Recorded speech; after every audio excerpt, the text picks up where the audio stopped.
Well, the fact is that we've experienced, as everywhere, the COVID crisis. So it has been a big shock for the French economy. But as a matter of fact, we experienced a strong economic rebound post-COVID, and the state of the French economy was quite reassuring, with a strong recovery, for instance, on the job market. We have also some, dark points, like the Achilles heel of the French economy is clearly the fact that we have a trade deficit. But I would say that all in all, in comparison to its peers, the French economy has done well over the past few years.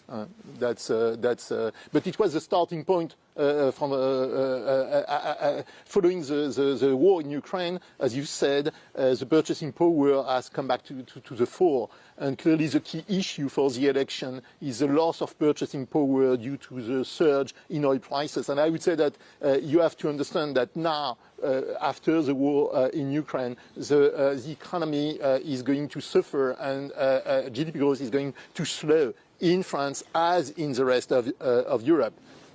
So that's really the key here, and as we've heard, the cost of living being the top concern for French voters. Looking at the programs from the different candidates, which one do you think seems to respond to some of these answers, or bring in the best solutions to some of these concerns, and particularly the question of inflation?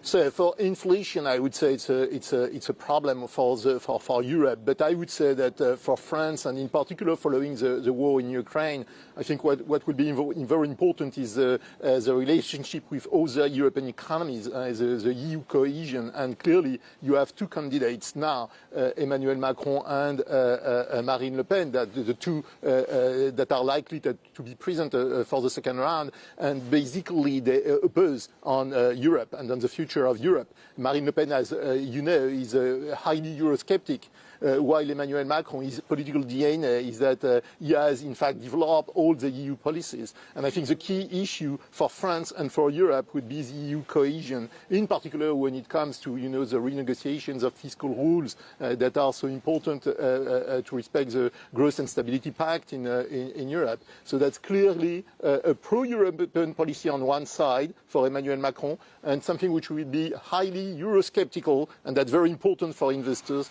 if you have Marine Le Pen. Hi, I'm Joanna Bersecci, and thank you for watching. You can check out more of our videos by clicking on the boxes on the screen. And don't forget to subscribe to our channel for more from CNBC International. Thank you for watching.